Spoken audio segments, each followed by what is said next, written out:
Hello everyone, and welcome to the Sanctuary. Today we have something a little different. I'm going to do an unscripted live reaction to reading the 44 rules of D&D.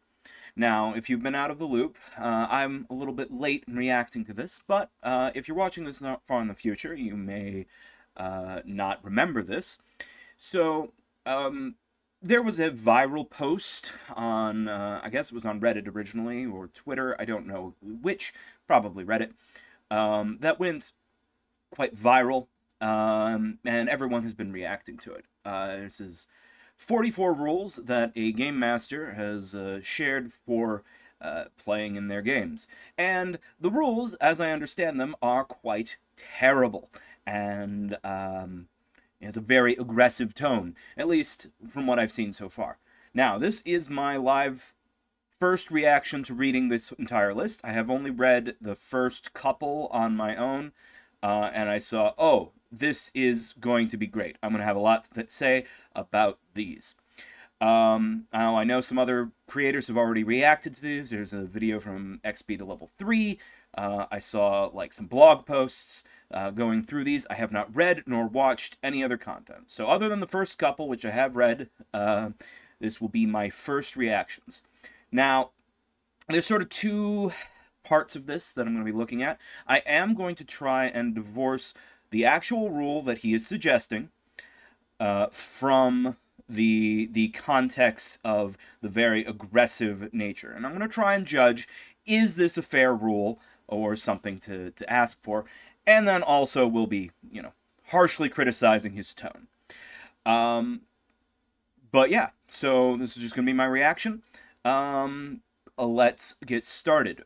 So first of all, the original post seems to have been taken down. So I'm looking at this post here on Reddit from Flagdroid, who says that they couldn't find the full image, but they found a live stream and they transcribed the rules. So these are the rules that we'll be reacting to. Thank you, Flagdroid, on Reddit for providing this list. All right, let's start with the first rule. Rule 1, quote, I'm timing turns. I don't give a fuck if it's unfair in your opinion because your spells are hard or you don't know what square to move to. You get 1 minute to know all the actions you want to take, or I skip your turn. All right. Firstly, if you sent this to me as, like, I'm joining your campaign, and this is how you word your first rule, I'm out. I'm already gone. Not because there's necessarily anything wrong with timing turns, and we'll talk about that in a moment. But if this is how you greet a new player to your campaign, you are an asshole, and I don't want to play with you. Simple as that. But, timing turns. It would never be my first recourse, but I have certainly played in games where taking too long was becoming an issue. I don't think that timing turns is necessarily a horrible solution to that. It wouldn't be my first solution. I'm going to talk to the player's situation, see what we can do, make sure that they're paying attention, that they're actively involved in everything, and so on. But yeah, if you've got 15th, 16th level characters, they're playing a spellcaster, they have a lot of options, and it sometimes takes a while to make up your mind, but and it can go on too long. I've had cases where players have, between themselves and their summons and their sidekicks, it gets to be a problem.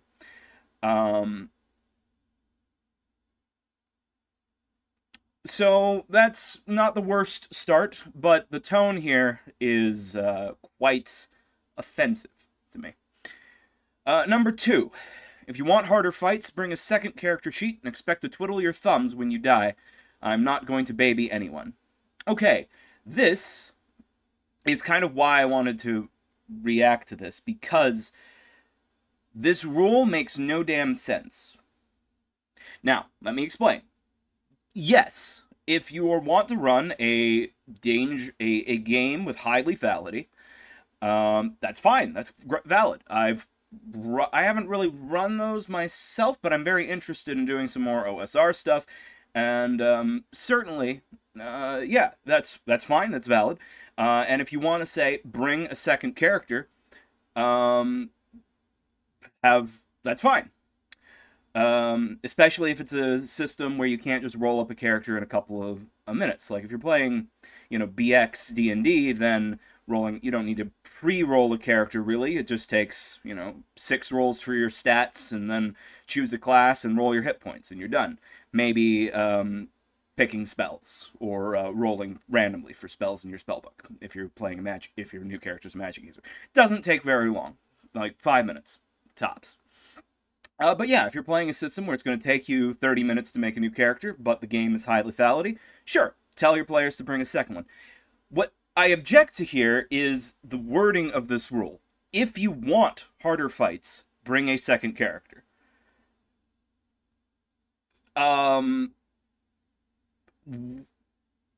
What? Either you're running a game which will have difficult high lethality, and everyone should bring a second character, or you're not, and people don't need to bring a second character. It seems like the GM is asking his players to tell him how lethal they want the campaign by how many characters they bring. This makes no sense as a rule. The GM needs to figure out what the hell he's doing and be consistent and tell things consistently to his players. 3. Now, I haven't read this one yet. We're going into fresh territory now. 3. If you call me or my role's unfair, I'll get up and go home. And if you got a ride with me, you can find your own way back and suck it up.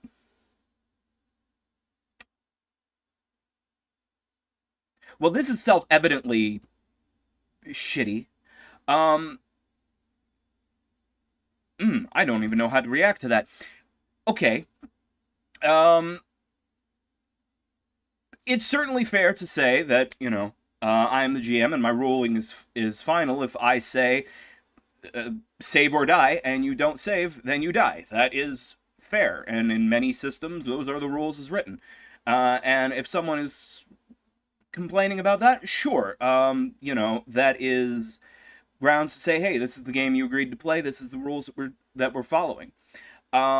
That said, it is certainly within the possibility of a GM to make an unfair ruling or not telegraph a danger properly. And yeah, obviously, obviously the tone here is unacceptable and completely unreasonable. All right. 4. I'm going to take your character's loot away as regularly as you want it given out. Rule 3 will apply here.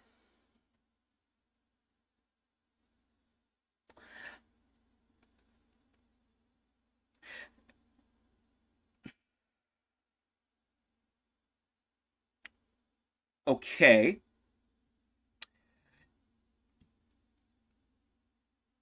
Okay. Fair to say there will be expenses. If you're running a fantasy game, maybe there are taxes or whatever, and the players will have the choice: pay those or become criminals. Become outlaws. That's valid. But it sounds like you're just saying you're going to arbitrarily cause them to lose money. Obviously, having expenses and things like, okay, you want a castle, you want to have a stronghold. Well, you're going to have costs expended there, and being like, oh yeah, well, the windmill in the village, it's broken. They need repairs.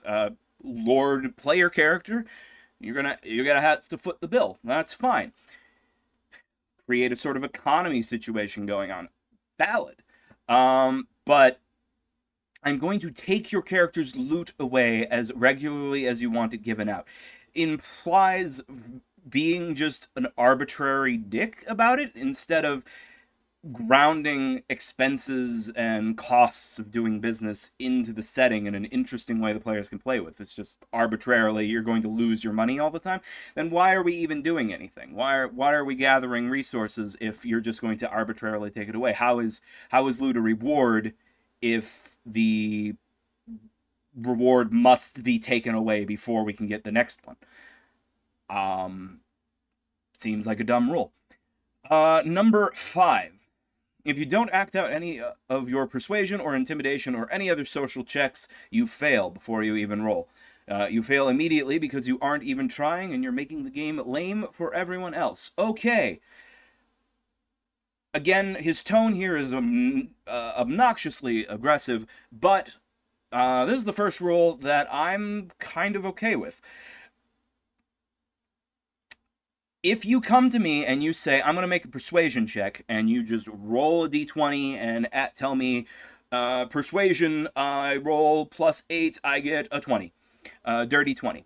I'm going to say, I didn't ask you to make a roll. So yeah, if, in my tables, skill checks are only made when I or the rules ask for them. So, yeah, no, it's perfectly valid to say, I want to try and intimidate him. Well, I'm going to say, okay, what are you doing?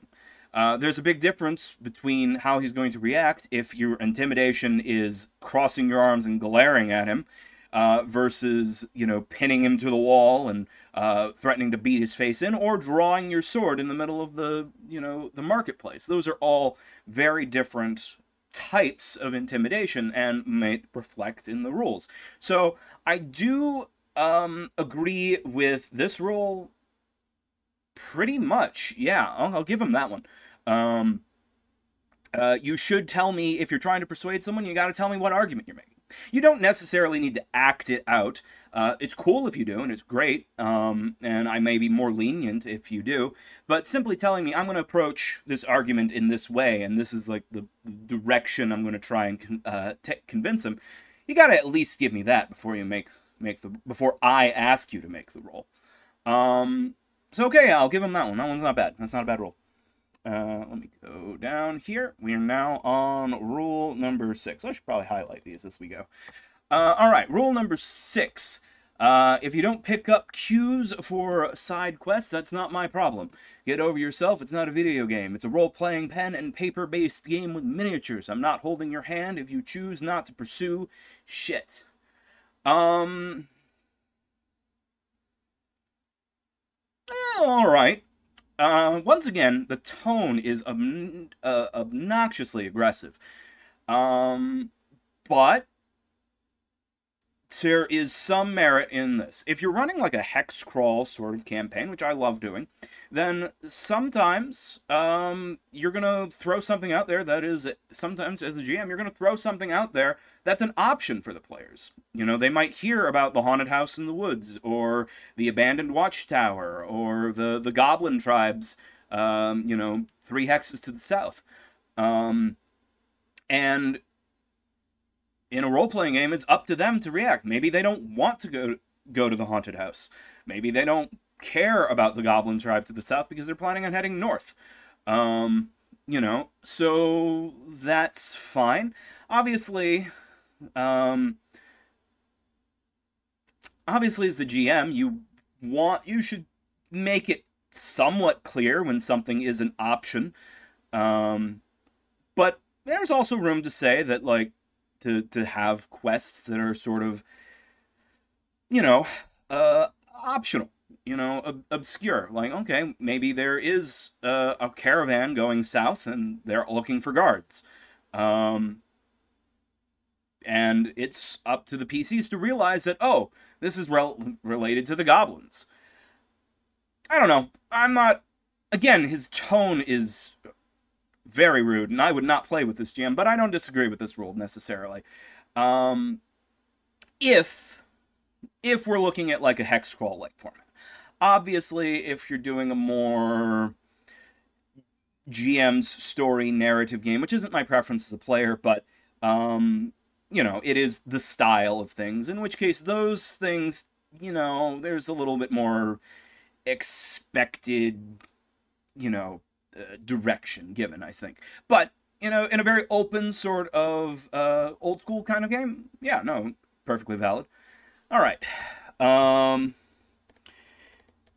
7, if you move a square in combat, there's no takebacks. Okay.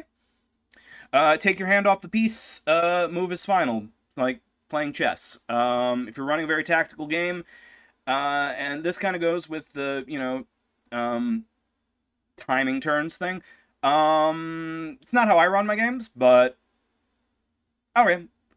He's not even being very aggressive here. It's just once you take your hand off the piece, the move is final. That's fair.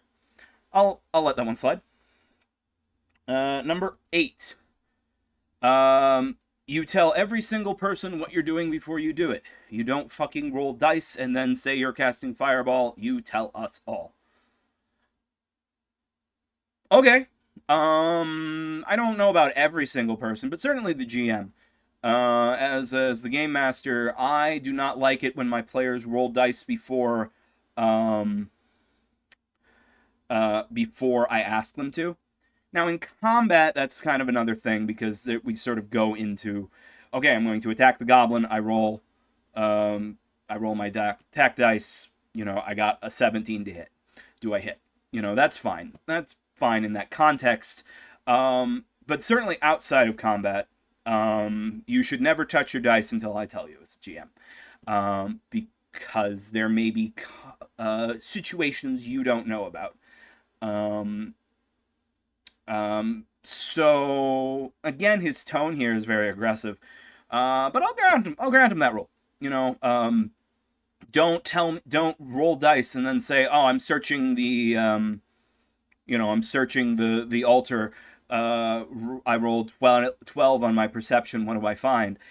I didn't ask you to roll perception. I asked you what you were doing, and you said you were looking at the, I want you to tell me what you're doing. So, once again, I'll grant them that rule. I'll say that one's fine.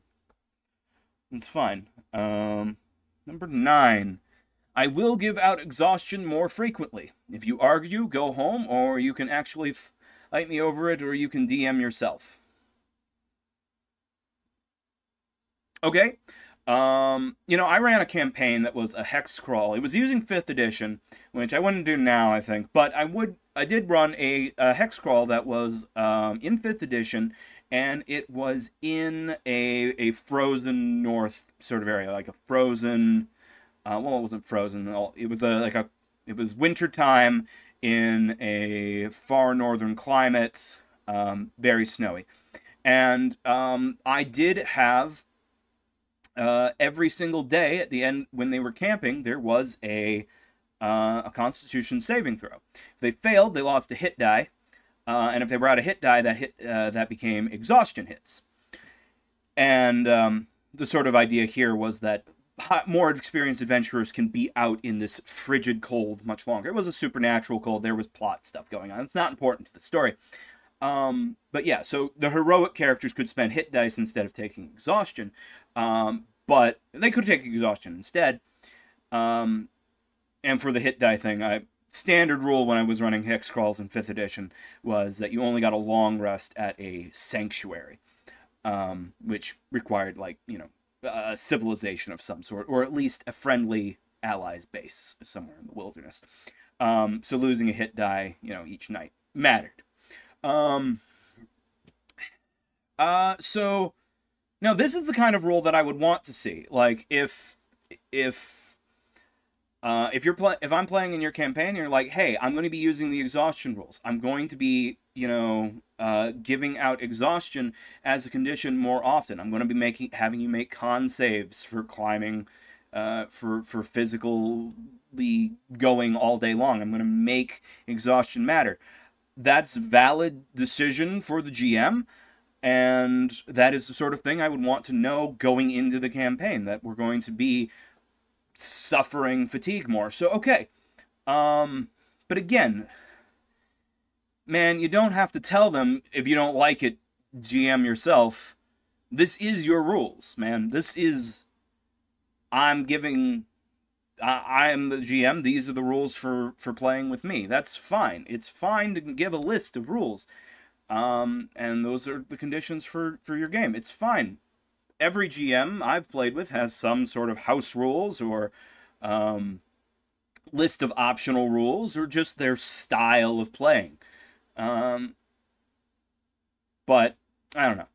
Again, I wouldn't play with this guy. Even if I'm agreeing with some of these rules. I don't like him. Number 10. Number 10. Every snide comment you make to an NPC will be remembered and paid back in triplicate. You all seem to believe there is little consequence. Okay. I mean, sure, yeah. If you have this problem where people are sort of ignoring the fact that an NPC is present, no, that's valid. Once again, I don't like your tone, and I wouldn't put this in the rules. This is hardly a rule for my table, but no. I mean, sure. If the PCs are having a conversation pretending the NPC isn't even there, that's not reasonable. They shouldn't do that. They should remember, they should be treating the world like it's a real place. So, yeah. Alright. Number 11. You will not be given a mega dungeon every session. A temple is not the size of a small city. Neither is a cave. This shit will happen when it's natural and organic. Go play some roguelike if you want that.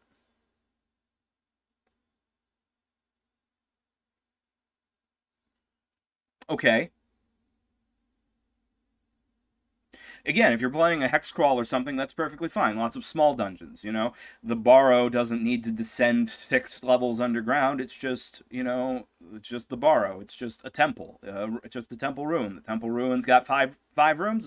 You cover your hex crawl in 5-room dungeons. It's perfectly fine, valid. If you're telling me you're not running a mega dungeon, okay, that's fine. Okay, whatever. I have nothing really to say about that. 12. The travel portion is done. You want to travel continents doing literally whatever you want, whenever you want, go play World of Warcraft or play D&D with an AI.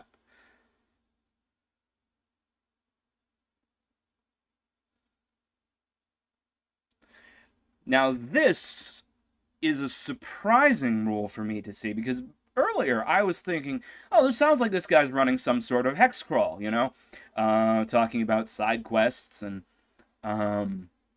not every session's going to have a mega dungeon. There's going to be, like, lots of smaller areas and things. I was under the impression that this guy was trying to run something old school, something open, something, maybe hex crawly. But now I don't know what this guy is doing.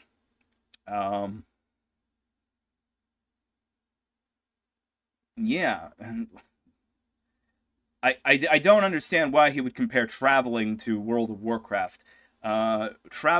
Exploring a region in like a hex crawl is nothing like playing an MMO. Yeah, this rule just confuses me because it seems to contradict with previous rules that this guy's already established.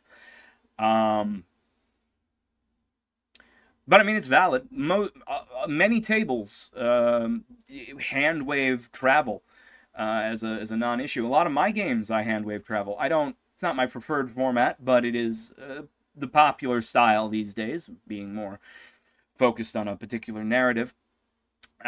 So it's fine to say that we're not going to be tracking rations. We're not going to be going, 1 day of travel at a time. That's fine. That's the average for games these days in my experience.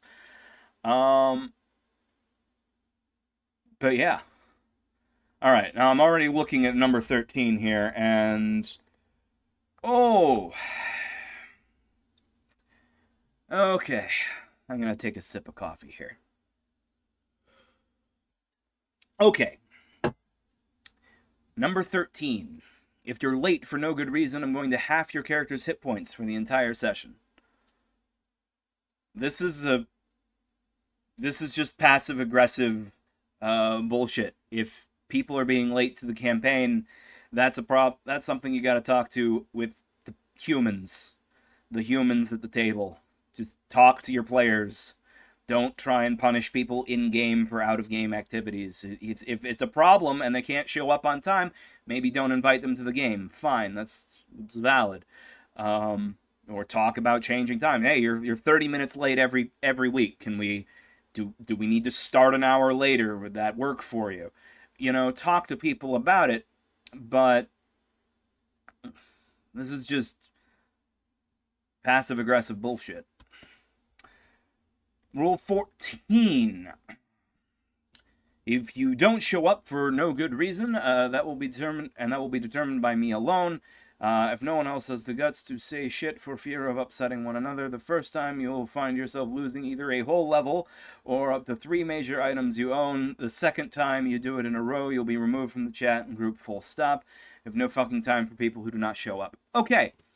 Once again, same thing I said before. You're doing weird gameplay focused punishments for out-of-game activities. Yes, people failing to show up to a game for no good reason, that is a problem. It needs to be addressed. If, something comes up, you should let people know. You shouldn't just, not show up, especially if it's a small group and there's not likely to be a game without you. That's certainly the problem. Like if you only got 2 or 3 players, somebody just doing a no-show, that's a big problem. So yeah, but again, this is a talk to people thing, man. Stop being a weird, aggressive asshole. Just talk to your players. If you're not a professional dungeon master playing with randoms, then you're I assume playing with friends. So talk to your friends. And if you're not playing with friends, if you are like a professional like I am, and you're playing with randoms, although many of those randoms have come on to become friends, and that's one of the perks of the job. If they are just a random, then sure, okay, you didn't show up, you didn't give me a reason, you go a no-show, yeah, probably boot them after the second time, that's fine. But I don't know. Again, this is a talk to people thing. 15. If you get too stoned or drunk to play, I will go home without a warning. Your warning is here. I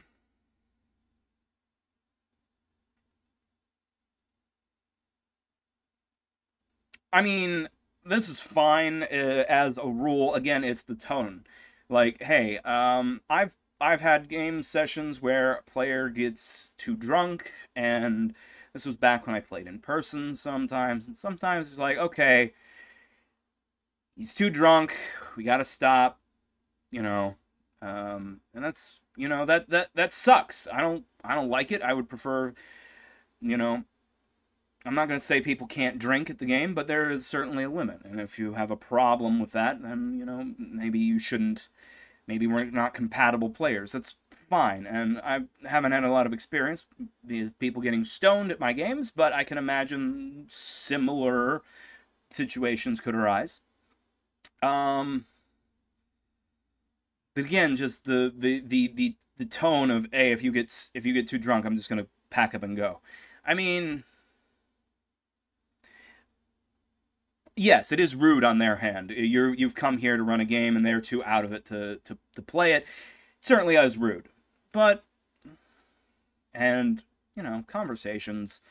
I do think it's fine to say, hey, I'm not going to, there's no drinking at my table. That's a valid rule. I don't use that. I don't do that rule. Some of my players will enjoy a drink or a little bit of other substances. And it's never really been an issue for me, at least not for a very long time. And if it was an issue, I would just talk to that player. I don't know. It's a fine rule worded horrendously. A lot of the pleas tend to be like this. But this is a sort of rule that is probably something that should be in your list if you have a strict, no drugs, no alcohol at the table policy. That is something you probably should let people know up front, especially if you're, again, playing with randoms or new people. So that's fine. Again, just, I hate the way this guy writes. Even if I agreed with everything he said so far, which I haven't, I wouldn't play with this guy. Alright. Looks like we got more drug talk in Rule 16. If you get up for bong or smoke or whatever breaks every 10 minutes, I will simply pack up and go home. I'm sick of waiting for every bloke to be at the table.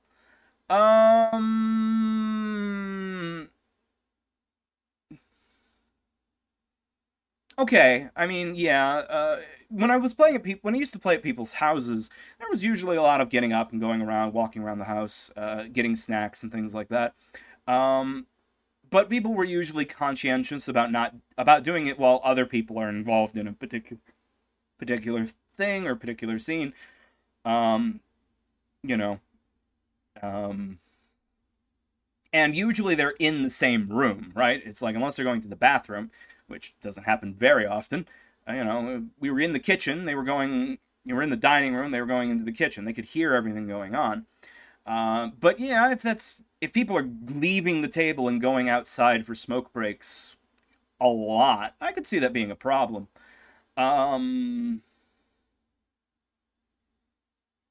I don't know. It's not a problem I've run into, but if it's an issue you've had, then again, that's a conversation with the players, not a weird thing to stick in your rules. Guidance. Okay, this is a 5e specific question. Or rule. Guidance, divination spells, owls, and whatever spells I decide are too fucking stupid are banned outright. No more fucking guidance. I see. I see. Okay, so guidance. They banned the guidance cantrip. I assume that they have a lot of issues with players just trying to use guidance in every single damn roll. Divination spells, you know, if you don't want to deal with players having access to, I don't know what even divination spells you would have a problem with. Legend lore, maybe? Scrying? I don't know. Owls, obviously owl is the best familiar. It can fly, it has dark vision, it can, you know, it's got flyby, so it can swoop in, help action, swoop out. It is the best familiar. And whatever other spells you decide are too stupid are banned. Okay. It is 100% reasonable to ban certain spells or to limit character creation to certain sets of books. That is 100% legitimate ruling. That is within the purview of the GM to say, okay, hey, no, you can't use custom lineage. You have to pick from this list of races because these are the ones that exist in my setting. Perfectly valid. If you want to say, no, you can't take this spell, or you can only pick spells from the Player's Handbook and Tasha's Cauldron of Everything. That's fine. That's valid. I disagree with banning guidance. I would just, like, enforce the, you know, vocal and somatic components of guidance if I were having a problem with it. Banning certain divination spells, if it's being an issue, sure, that GMs have their preferences. I'll just say that's fine. Owl familiars are not so good that I would ever consider banning them. But again, it is the GM's purview to ban whatever spells or options that they want. I disagree with the decision, but I respect the ability to make that decision. I do just wonder why he has such a problem with the guidance spell. I feel like he must just not be realizing that it's got a short duration and that it has like a vocal and somatic component, doesn't it? I'm pretty sure it does. So, you know, it's not something you can do subtly. If, you know, people are going to react to casting it. Anyway, but yeah, long story short, yeah, the GM can ban anything they want. That's fine. It's better. I dislike the line about whatever spells. I mean, it is fine to say if something else comes up, you want to have a conversation about it at when the time. Oh, I didn't realize this. I didn't think to ban Magic Jar because I've never run a campaign that went to that level before, and now you're doing crazy Magic Jar shenanigans. You know, we need to talk about that. That's fine. You know, whatever. But I do think that it's better to have a specific list. That's something you should say, hey, you can only pick spells from these books, leaving out, you know, Strixhaven stuff, you know, whatever. Or you can't take anything or no content from Critical Role. That's usually the case at my tables. I don't really like a lot of the spells from a lot of the Critical Role stuff. So, you know, it's fine. It's just, you know, he should have a list and be more professional in his tone. 18. You get one chance at a skill check. If you fuck up, your party doesn't get their chance to do the same check. Think careful who's good at what. Oh, sure. Yeah, no, this is fine. I see this, and I'm even called for it at the table. Like, you make a history, you make a history check, right? Or, you know, use a statue or something in the dungeon, and you're like, okay, well, maybe someone with the history skill might not recognize who this person is, or the religion skill or whatever. So you call for a knowledge check, and now you've got, you know, 5 players each rolling a d20. One of them's going to roll well. And you know, that can feel kind of weird and bad because you're just sort of brute forcing the randomizer. So yeah, I think it would be perfectly valid to say in that situation, you know, the party may attempt one history check, and then just let it be whomever has the best one. Usually what I would do is not that, but I would say anyone who is proficient in a skill can roll. So if the wizard is proficient in history, he can roll. If the cleric is proficient in history, he can roll. But the barbarian, who is not proficient in history, does not get a roll. So they don't get the chance to just roll that 20 and know more about this obscure historical figure than the wizard or the cleric who actually studied on it but happened to roll, you know, under 10 on the d20. And other things like, you know, breaking down a door, right? If you're like, okay, it's going to be an athletics check, DC 15 to kick this door open. So you have the fighter do it, and he rolled a 1. Well, should the wizard then be able to, well, hey, it's a DC 15. I can roll. I've got a +0 strength, or I've got a -1 strength. I just need to roll a 16 or higher on the d20. That's entirely plausible. I'll give it a try. You know, that gets into feeling weird. So, yeah, no, I think that sort of goes back to what the die roll represents, right? Like, the door itself is somewhat abstracted. It's is this the type of door the fighter can kick down or not? You know, you roll, oh, no, you can't. Maybe if you come back with a different approach, you come back with a crowbar, you start hacking at it with your axe, something like that, maybe you can change the test. But this isn't the type of door that the fighter can just kick down. And if the fighter can't just kick it down, well, surely the scrawny wizard with a -1 strength, certainly he can't kick it down. So I do think that's fair. I think that's valid, and I think that, and I think it's fair to say that, hey, you know, you can't just do it in ascending order to get those rolls, right? Like, well, okay, well, can the wizard kick it down? No. Okay, well, how about the thief? Can the thief with his +0 strength kick it down? No. Well, okay, then how about the cleric with their +2? No. Okay, well, now the fighter with their +5. You know, that would be bullshit, obviously. So, yeah, I think this is a fair rule. I think this is a fair rule. I think you should consider when to apply it. But in general, yeah, I think that's fine. 19. Discussion of metagame details in-game will result in instant death to your character. Dude, are you playing 5th edition or not? Okay. I feel this is so self-evidently bad that I don't really need to respond to it. How do you tell someone in the party, then, that, oh, if you spend a hit die, I'm a bard, so if you spend a hit die during our short rest, you get an extra d6. You know? You gotta... all of the game mechanics are metagame details. What do you mean by this?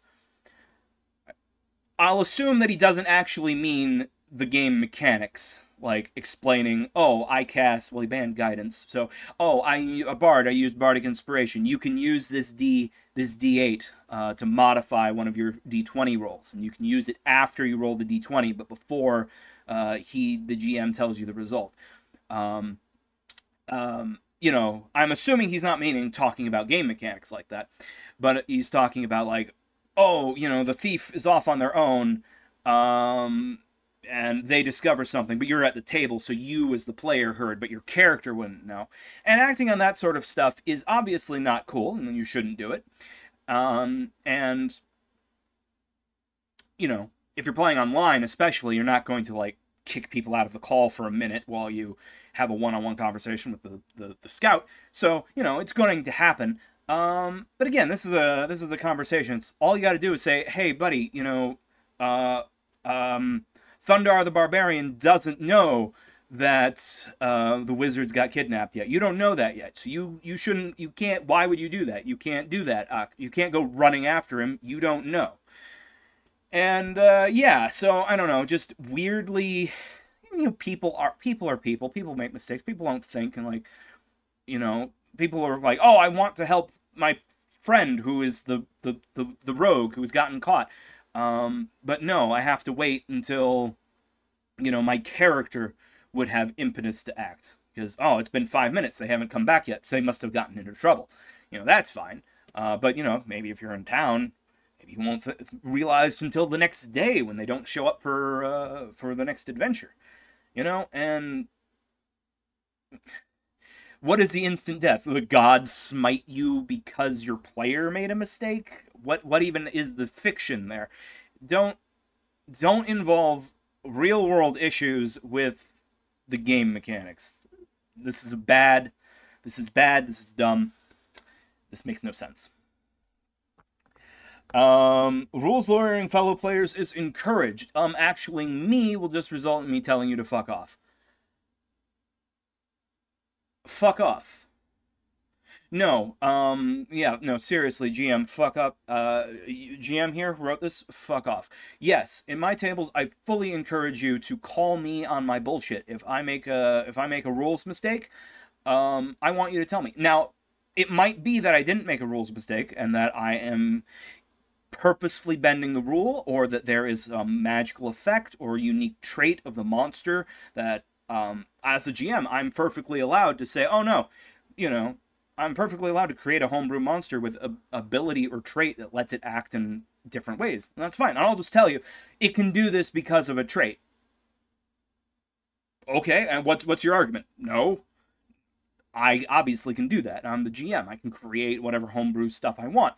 But you know, if I make a rules mistake, correct me, and I want you to correct me, especially if it has to do with your character and your rules. And yes, that does apply to the other characters, the other players. Nothing will make me happier as a GM than when a player corrects a rule that I was making in their favor. Rule mistake I was making in their favor. If you want to be my favorite player, correct me against your favor, and that will make you my favorite player, for sure. Because I care about the rules and I want them to be followed. 21. You roll your dice within view of two players who aren't your standard,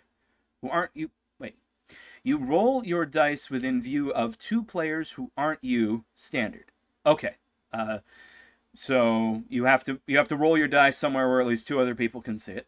You roll them neatly and you roll them on the table. Failing to do these three things will auto-fail whatever roll you did. Arguing that you actually rolled validly when you clearly didn't is automatic critical fail. Okay. When I played in person, the rule was if a die fell on the floor, it didn't count. You had to re-roll it. So you couldn't roll off the table and, oh, it's a 20, it's a 20, yay, we got a 20. No, if it rolls off the table, you got to re-roll it on the table. And if the die is crooked in any way, you got to re-roll. You know, we always just rolled on the table in the open. I think it's fine to say that you have to roll on the table in front of everyone, and if it does roll off the table or whatever, then that's fine. Now that I play online, all rolls are in the open, including my own rolls as the GM. They just automatically go right into chat. and a little chat window on the side when I'm on Foundry or Roll20. So this isn't really an issue I've had to deal with. If you've had people cheating or fudging their dice, then sure, I think it's fine to say that the standard rule is you roll on the table in front of everyone.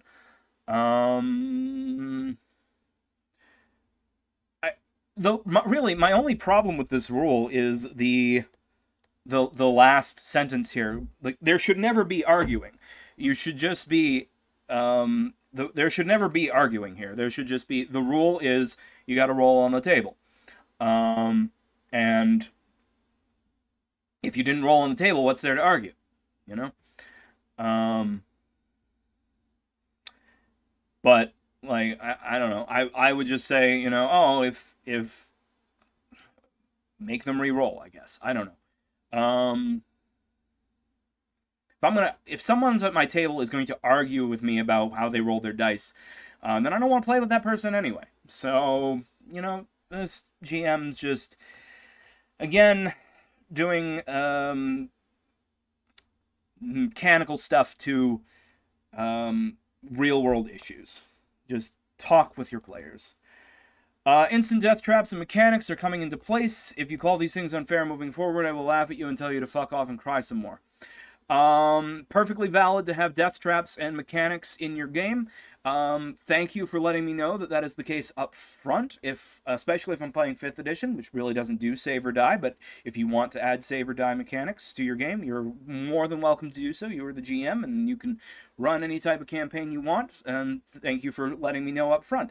That is what I will say. I will say your last sentence here makes me want to punch you in the face and throw you off a cliff.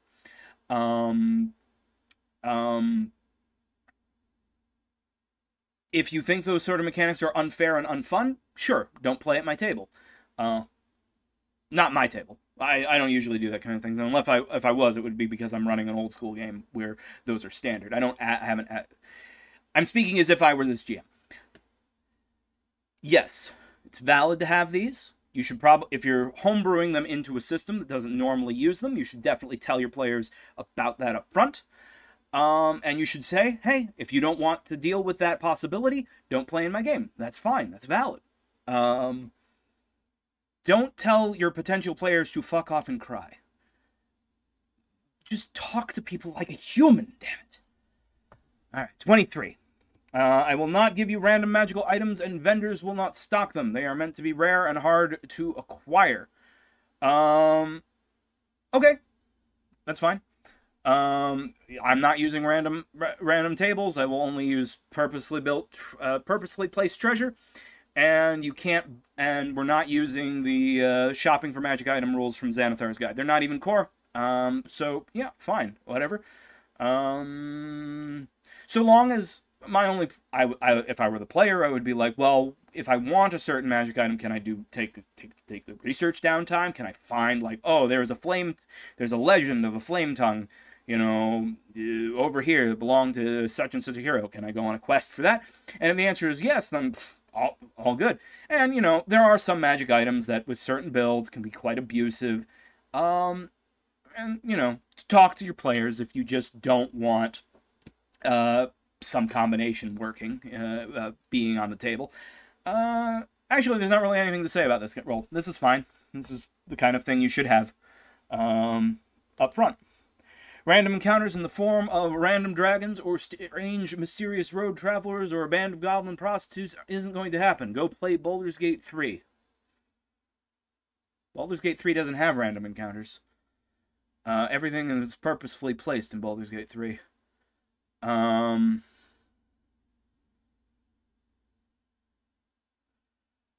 Okay. I mean, it's fine to say I don't use random encounter tables and everything is custom placed. That's fine. Again, it feels contradictory with some of his earlier rulings. I'm not sure what kind of game this guy is even proposing here. It's both not a hex crawl and not a tailored narrative experience at the same time. I think it might just be a bad game, guys. I think this guy might just be an idiot. I might be wrong. 25. I don't give two fucks what Reddit said about X or Y ruling. Yes. Okay, I will add to that. I don't care what Jeremy Crawford said. I care a little bit. I'll look at those things and I'll look at the arguments, but whatever my ruling is at my table is what ruling we will use. We roll our magic missile dice one missile at a time at my table, and I don't care what Jeremy Crawford says. And I don't care about you know, what the build on Reddit said about stacking damage boosts onto your magic missiles so that each one does 1,000 damage. I don't care. I'm going to make my own ruling. I will consider those, but I will consider their arguments. But ultimately, it's, you know, it's my table. My ruling is final. Yeah, that's fine. I actually give less of a fuck about what your mate or your group did. Okay, same thing. Like, I'll consider any sort of homebrew or optional rules or rulings that you've used before. I'll consider them, but ultimately, it's my table, my rulings. Yeah, fine. Okay, that's reasonable. Again, just the language here. 27. Saying anything to me or other players not liking me doing X or Y without them saying it directly to me will result in me kicking you out of the group. Don't use someone else to push your own agenda. Wait. Saying anything to me about other players not liking me doing X or Y without them saying it directly to me will result in me kicking you out of the group. Okay, so this person doesn't want to talk to people. Okay. All right, well, we already knew that.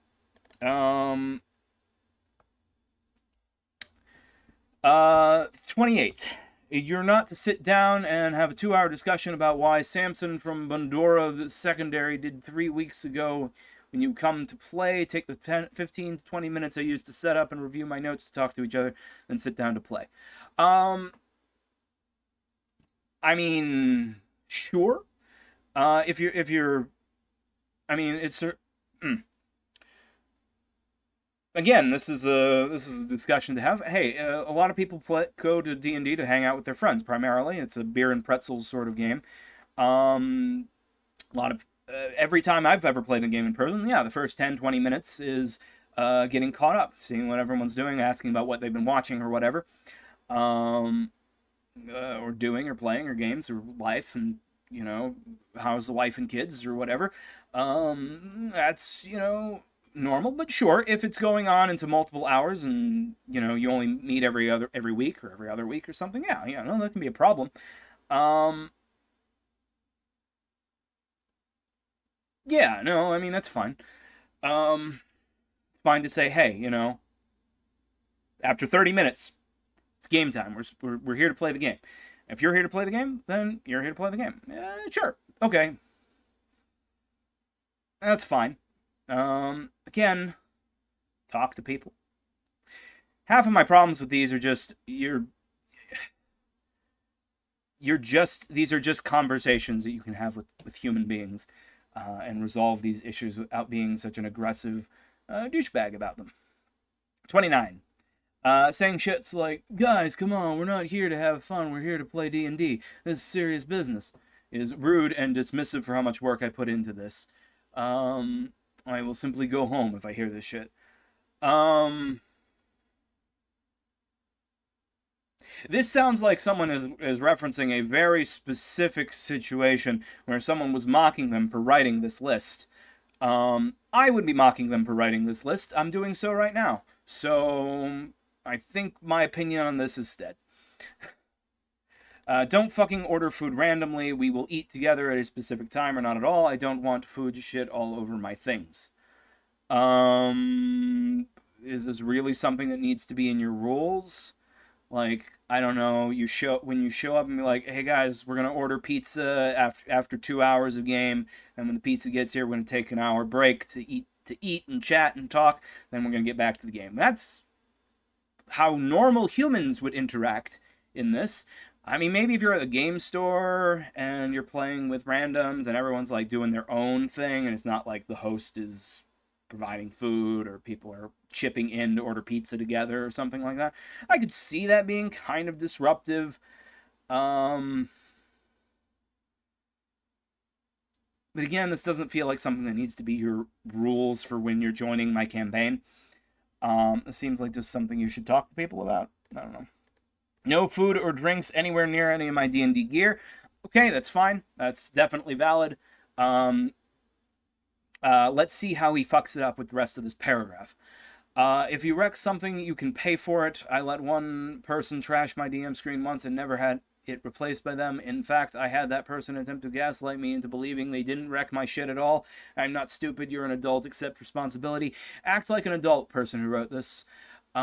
Sure. No. If you want to say, hey, no food or drinks near my notes and my GM screen, that's fine. That's valid, especially if you got lots of books and things and you don't want Cheeto dust fingers all over them. I'm fine. That's fine. You wrote the rest of this, though, so I hate you. 32. Arguments between party members outside of roleplay will be resolved by me giving the definitive ruling. If you don't like it, fuck off back home. Alright, I'm going to read that again. Arguments between party members outside of roleplay. What do you mean by this? Arguments between party members outside of roleplay will be resolved by me giving the definitive ruling. So are we talking about an argument about rules issues? Because yes, as the GM, you do have final say in rulings related to game mechanics.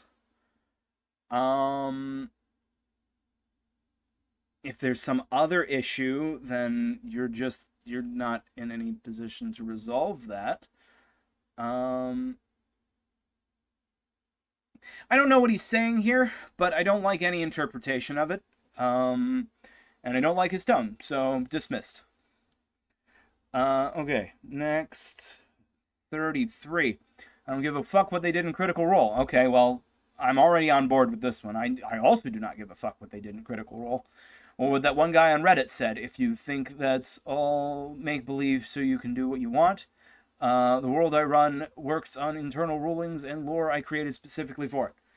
I mean, this is kind of a rehash of the earlier rule about, that's just a repeating 25, really. But yeah, no, I mean, I don't care what Fizzman's Treasury of Dragons says about the nature of Dragon True Sight. I have my own reasons in my own setting. I don't care about what the Monster Manual says the distinction between demons and devils are. I specifically chose to write my own lore for the Hells in my Worlds of Heroic Adventure setting. Yeah, no, that's fine. I have my own cosmology in my own games. So yeah, that's fine. And certainly, following the rules and sort of saying, no, you can't do that. You can't jump 20 feet more than you can jump according to the rules just because it would be cool. No, this is the limits of your character, and you have to play within those limitations. That's fine. Again, he's saying reasonable things in this ruling, but he's saying it in such an obnoxious way. Alright, 34. Every single person in this chat is having debuffs applied to their character that should have occurred a long time ago. This will be specific.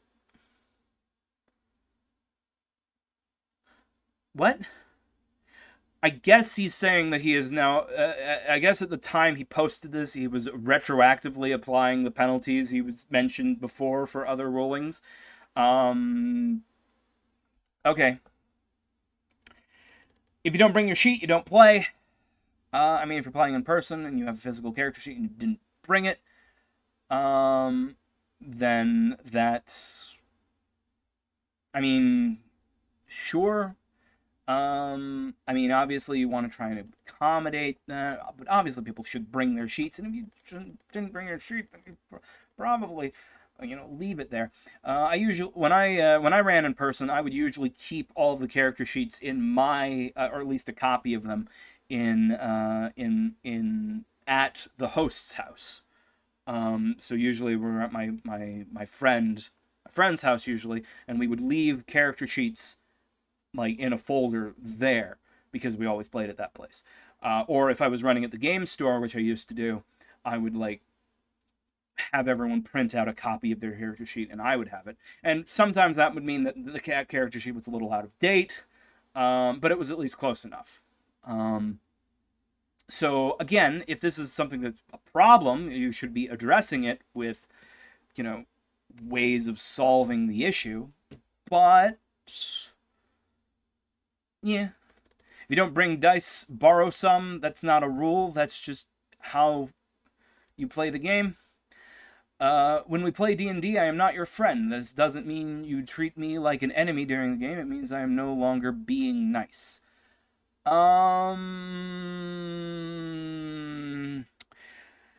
If this is an obnoxious way of saying that I'm going to follow the rules and I'm going to not play favorites, sure, yeah, if, you know, if you're playing a game where save or die is a thing, or save or suck is a thing, saying, you know, that's what, you know, is going to happen. The wizard is going to use the poison dagger, and you're going to make a save against poison or die. I guess the wizard probably wasn't using a poison dagger. You know what I mean. Yeah, the wizard, you have gotten into a fight with the wizard. The wizard's going to cast Flesh to Stone. Make your save versus paralysis. And then if you fail, you know, if you fail that save, follow the rules. Yeah, that's fair.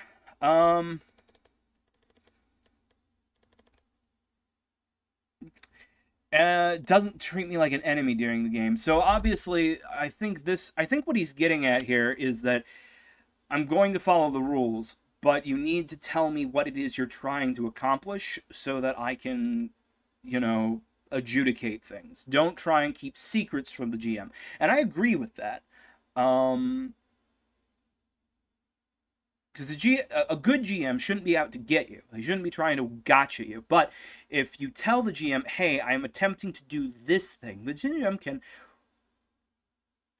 understand what it is you're trying to do and sometimes make that happen. Or not ignore parts of your plan that are important to you that they don't understand. So this is a fine rule. This is fine. I'll give him that one. That one's fine.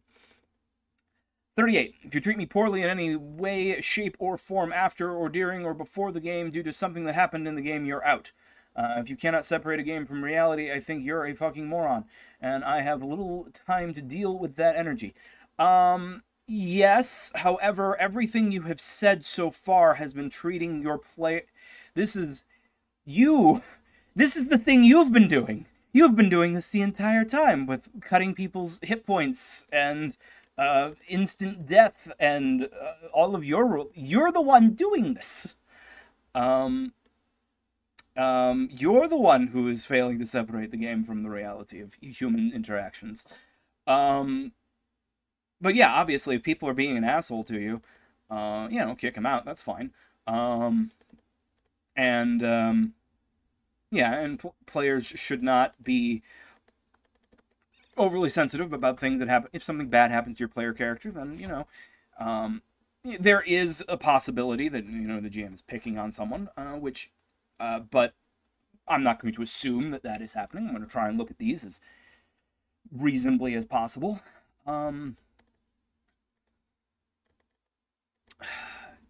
Yeah.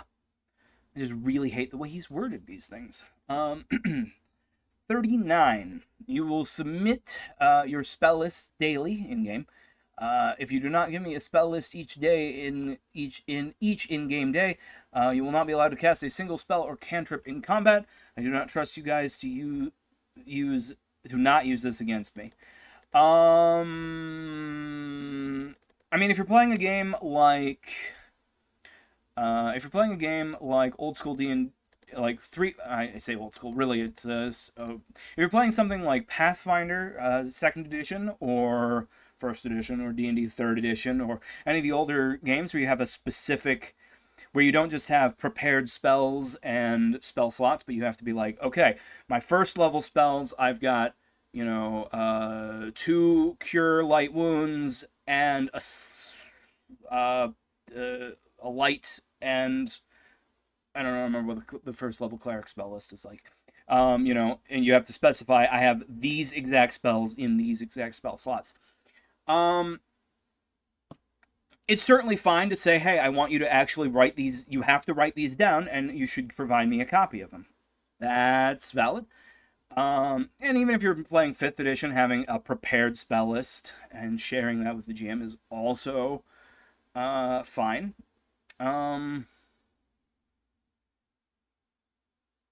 If you're playing with randoms, I think this is fine.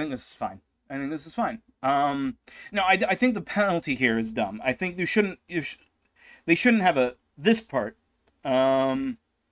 This part is dumb. What it should say is you will submit your spell list daily in game, and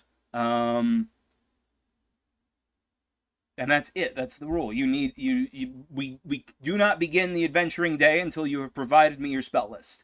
If it's the same as yesterday, then that's fine. But, you know, I have to have your updated character sheet. You can't go adventuring until you prepare your spell list. This part, if you do not give me your spell list each in-game day, you will not be able to cast a single spell or cantrip in combat. Well, first of all, if you're playing 5th edition, they already have their cantrips prepared, so that's automatic. I guess if you're using the wizard variant where you can change your cantrip you can change out a cantrip every day, then that may be valid. But I would just say, hey, you don't have your spells prepared officially until you have given me your spell list. If you do not mark off spell slots, or you say something like, I remember what I'm at, as a way to justify it, I will simply fail your spell, deal half your health and damage to you, and say you have no spells to cast the rest of the day.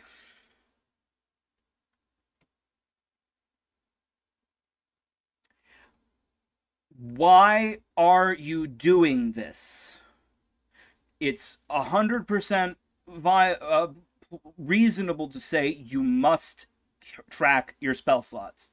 And if you've had problems with that before, it's perfectly valid to say, hey, we're gonna, I don't know, have your spell list here in front of me, and you're going to mark it off when you use it.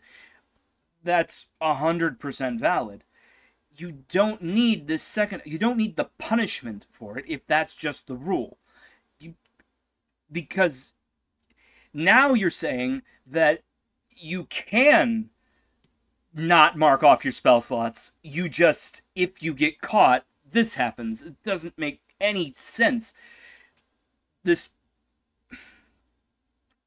Just make the rule that you must track your spell slots. It doesn't, that's just the game rules. That's not something you need to put on your list. This should be assumed. And if you have a player who isn't tracking their spell slots, then you need to talk to that player. Absolutely. But this makes no damn sense to be a rule that you would put in your list for your players. For so many reasons. 41. If you break literally anything, you can buy the replacement that day or not attend till you do. Is this a problem? Are people crunching on your dice? Are people tearing your books up? Who hurt you, man? Who hurt you? Yeah, if somebody spills their Kool-Aid on my player's handbook, I probably am going to expect them to, you know, replace it for me. Why is this a rule? Why is this something that happens so often? You felt the need to write this down. Why is this here? What is the purpose of this? Why did you do this? What happened to you? Who hurt you? Go to therapy. Don't make it my problem. 42. If you complain about the choice of music, I fully expect you to bring the whole playlist to the next session or shut the fuck up.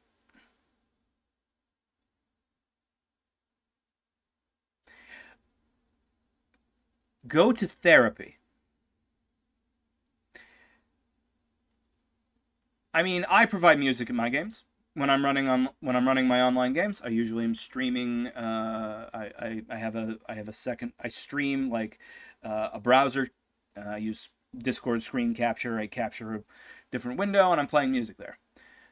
So yeah, if my players don't want to listen to that music, they want to listen to their own music, they're welcome to just not listen in. If they want to listen in for part of it or not part of it, or just not have any music, they're welcome to do so. It's accommodation I offer.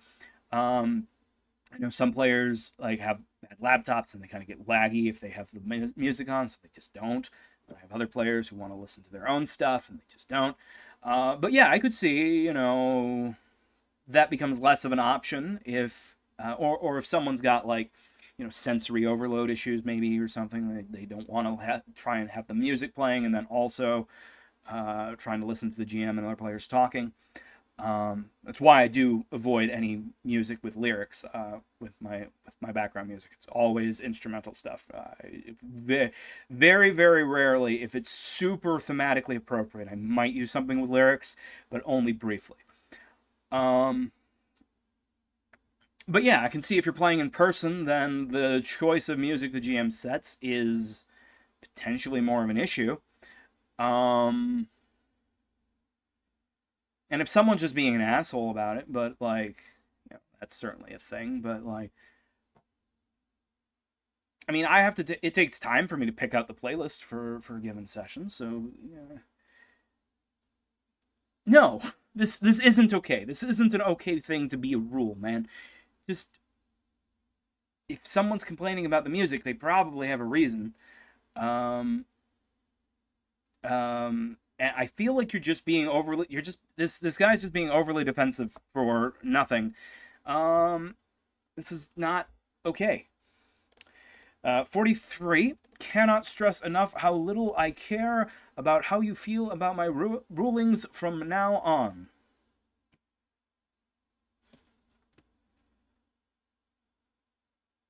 Don't play games with this person. Yes, it's your table. You can set the rulings.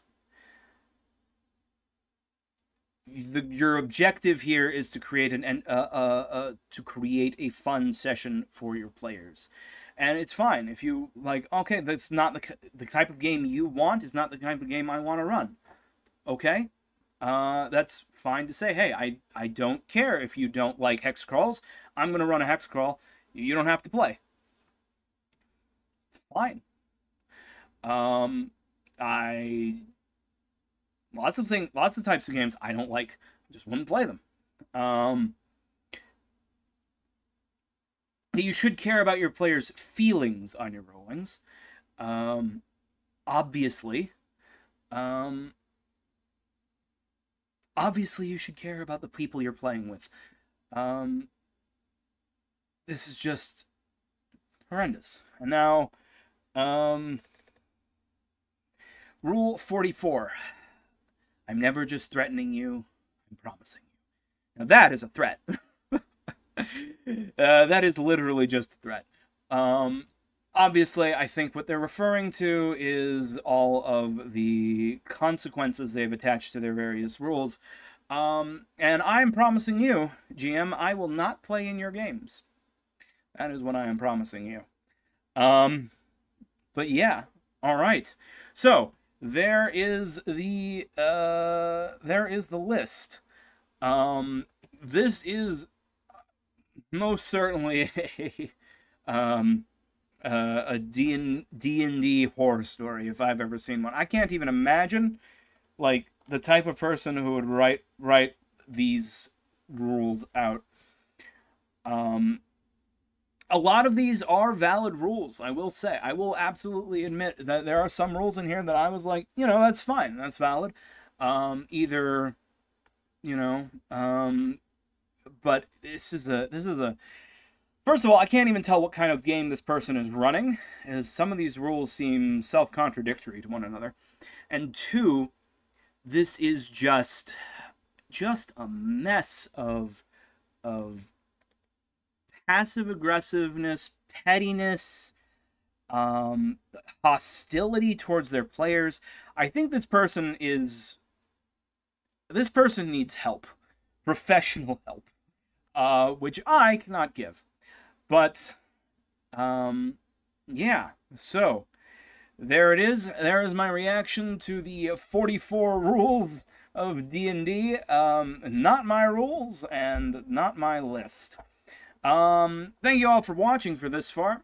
My next scripted video is scripted. I just haven't finished the recording and the editing yet. But I'm hoping to get that out next week.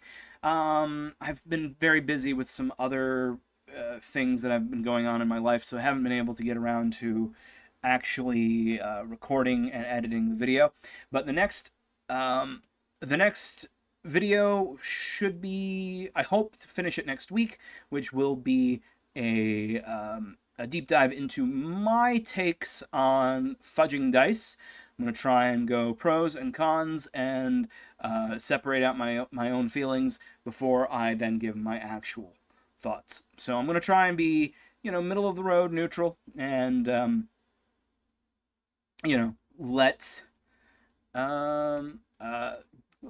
give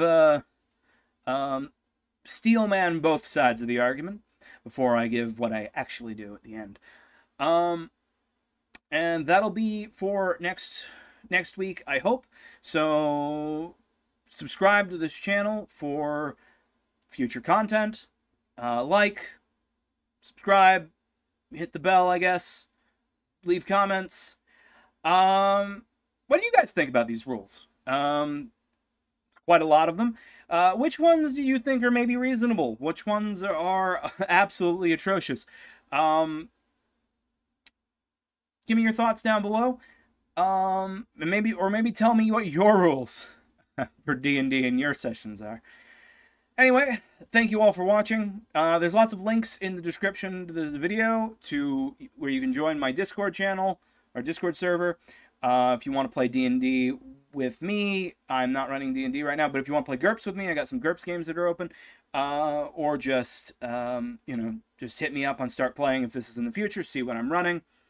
And you can check out my Twitch channel, where I stream every other Monday, some sort of campaign, and archives of all my Twitch VODs on my other channel. Check out all my links below. Follow me on social media, blah, blah, blah, blah, blah. Good night, everybody. I will see you all next time.